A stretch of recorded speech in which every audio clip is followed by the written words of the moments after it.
Hey everybody, it's Master Gallengeist here, bringing you my review of Fantastic Four issue 26. And this was a pretty big and good issue. Well, big because of how important certain choices kind of fell out in this and how it's kind of setting up for what's going to be coming next. So we start off and we're in the Florida Everglades as we see Man-Thing doing his stuff to make sure he's protecting the nexus of all realities, and we see that the people kind of mucking with it are Johnny and Sky, and he pretty much tries to grab Johnny. He's like, "Whoa, hey there, Ted!" And of course he's on fire, so he's got to go tend to that business. And he's like, "Yeah, this was pretty much the only thing that was comparable to the Forever Gate, except this one's like magical and more random. You go in, you got no idea what was going on. But with the Forever Gate, if you could figure out how to work that properly, you could go anywhere. You could control that." And Sky, of course, is like, "You know what? I kind of like that this one's more random because it'll put you kind of where you need to be." And I'm like, I kind of like her way of thinking on that. And then she's like, "Well, I've seen a lot of like monsters and stuff like that on Spire, so I wanted to see more of this kind of magical stuff." Referring to like why she's not freaking out over Man Thing. She's like, Johnny's like, "Well, you can also get in a rocket and get to Spire whenever you want. Really, it'd actually probably be faster going there than driving the Fantastic Car back to New York." So we then switch over and we see that Reed and Sue are having a press conference dealing with, "Hey, there's a giant gate and a destroyed building site, and we don't know what can come out of it." And of course, Reed starts to like geek out over it, and the thing is, granted, you're supposed to be reassuring people at this, but granted, it's not the proper time to geek out for it, but I'm kind of with you there, Reed, to see what the hell's going on there. But of course, I completely give props to be like, "Run interference, and that's all we have time for." And he's like, "I was doing the mad scientist thing again, wasn't I?" Yes. So we then see Valeria is like, "I'm going to do what I'm going to do." And she's figured out a way to pretty much try and pinpoint an exact place to go through the Forever Gate. And it works, and she gets to Ouroboros world. But come to find out, he's got all these concubines, consorts, and everything. So his view of how that works out is vastly different from Valeria's, and she's pissed off. And I understand that because she's coming from a culture where it's one-on-one. Evidently, in Ouroboros' culture, he could have multiple wives and multiple consorts and love them all equally. That's where that clashes, but she kind of runs away, gets back, and is pissed off pretty much at all boys, and I kind of get it, but just be pissed off on the dude that was doing the stupid shit. She's kind of taken out on Franklin a little bit, but he's not really tuned into it. Interestingly enough, because there could have been some sibling stuff there, but I liked how they did this because he's like, "Wait a minute, you got this to work to pinpoint exactly." He's like, "All right, cool, I'll take the whole shift and everything, man." And of course, he's going to try and get to Krakoa. But Professor Xavier gets to him and be like, "I know what you're trying to do, Franklin, and that's not going to work." "Why won't it?" He's like, "I know you're trying to get to Krakoa and be like, hey, maybe you can fix me and give me back my mutant powers. But you were never a mutant. Even Cerebro confirms that. You wanted to be different and special as a child, and you used your cosmic power to make it look like you had the X gene." And he's like, "But what? Holy shit!" He's like, and Franklin, of course, is dealing with this giant revelation. And I'm like, wow, that's a pretty big kind of thing. But it falls in line with certain things. We'll have to see how long that stays the status quo, if he is a mutant or not, later on. But for purposes here, this is just another knock of like, he had gotten friends and everything at Krakoa and felt like he was belonging, and then this is another thing taken away from him. So we'll have to see kind of how he deals with that. And then, of course, Xavier tells him that he's not welcome on Krakoa. I'm like, damn shit, son. I understand the whole stuff with mutants and other superpower people and normal humans. But I'm like, he was just going there recently and everything. And just to have him like hit like that, that sucked. So we see that they're pretty much trying to deal with everything going on with that. We see that a group of people are making their way to Yancey Street, and we see this old lady like ask them what they want and everything, and then transforms, and we see it's Nkala and Joe being like, "What do you want the Fantastic Four?" And we find out that it is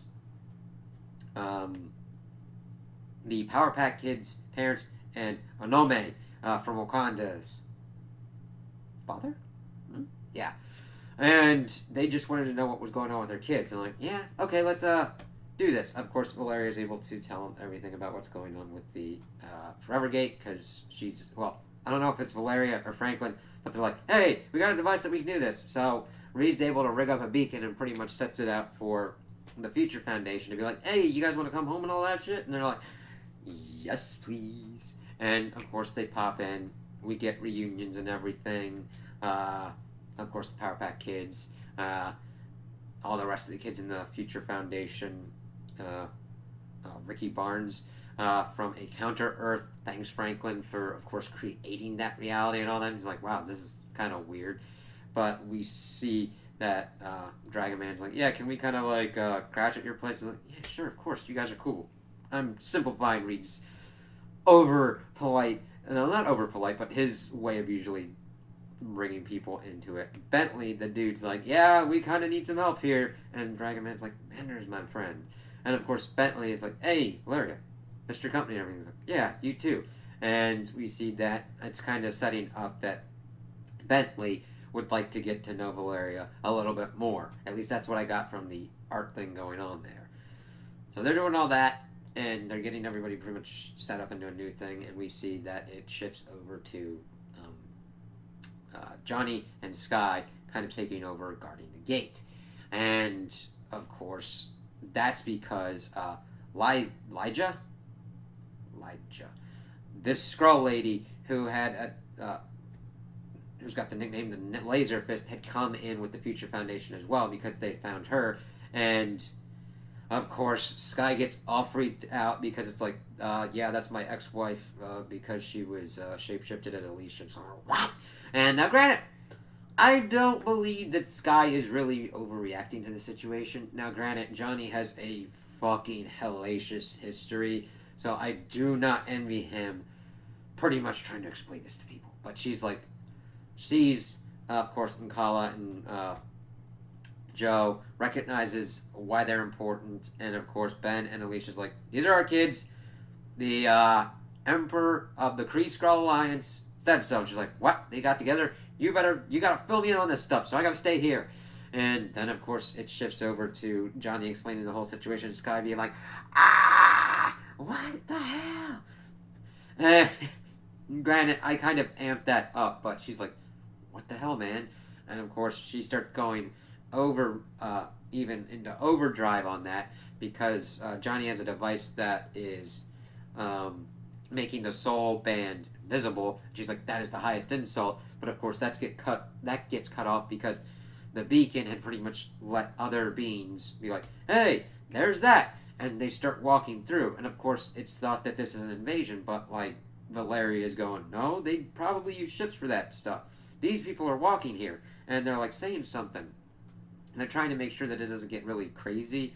But I really love this because the art style, while I really enjoyed it for what's going on here, really exemplifies these different kind of alien creatures that are coming out. I'm like, this is what this was for. That's great. And of course, they try and figure out what's going on. Sue's like, we gotta shut this down now. And Reed's like, no, we gotta ride it out because if we shut this down while some soul is like in half transport, they're gonna split in half and it's gonna kill them. And we can't do that. I'm like, yep, it's a sucky situation, but we gotta let everybody in so that way we can close it off. And then the Universal Translator starts working and they're looking for Franklin to save him because the Griever has returned and is destroying more universes and worlds. And I was like, alright, I'm glad that she's kind of getting brought back so we can see what to deal with on her. But the issue is, they're looking to Franklin like a god to protect them, and he doesn't have his powers anymore. So this is going to be a real big kind of thing to kind of deal with, because it took all of the Fantastic Four across all of the different kind of people involved in the family to tackle this. So Reed and them better get everybody on their A game into this. I mean, yeah, this is Avengers level kind of shit that I would recommend calling in, but it'll be interesting to see how they kind of deal with her and how Franklin steps up to this, because he is going to be needed to be very pivotal to this, because he can be used even without his powers. He can distract her and pretty much get her into a position so that way the rest of the people can fight her and everything.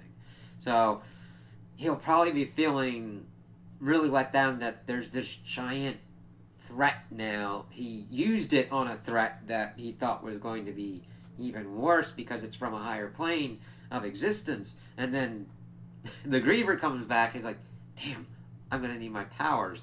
So hopefully he doesn't do anything stupid to try and get him back. But we'll have to see kind of where this goes. I'm like, yes, all right, this is a good way to set this up. So those are my opinions on the issue. Tell me what you guys think in the comments below. If you liked it, if you didn't like it, if you agree with me, if you disagree with me. Also like and subscribe, and I hope you have a good day.